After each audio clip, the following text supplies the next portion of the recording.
Assalomu alaykum. Masjiddoshlar, hamqishloqlar, kuninglar tunlar xayrli, barakotli bo'lsin. Haligi pajarni kabelni qilgan bolalar podvalda ham faqat kabelni narxiga qilishib beradi, bekorga ehson qilishib. Mana birinchi, ikkinchi etajda ham mana pajarni kabellarni qilib qo'yishdi, xudo xolasa. Hamma joyini chiroyli qilib, signalizatsiyalargacha har bitta eshikka qo'yishib tugatishdi inshaalloh. Mana kabellarni qo'yishdi.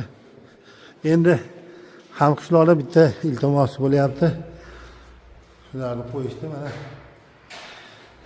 Shularga pulni berib qo'yish kerak.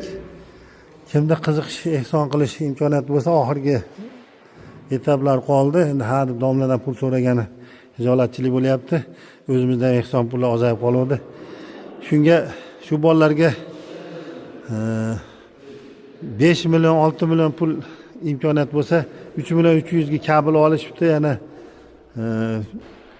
shit bu narsalar bilan bo'lib, hujjatlar bilan bo'lib 5 millioncha pul kerak ekan, xizmatiga olishmayapti. 15 millionlik ish bo'lgan ekan, o'zi xizmatiga olishmayapti, xudo xolasa.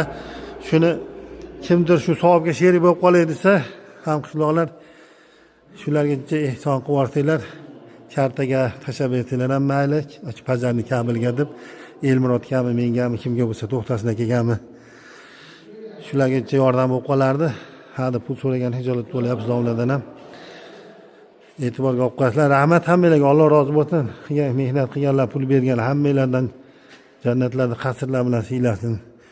Oilalar musulmonobod bo'lsin. Allohim hamma ishlarimizni yengillik bilan bergin. Mushkullarimizni ravon qilgin. Ehsonlarimizni, himmatimizni bundan ham baland qilgin. Allohu akbar.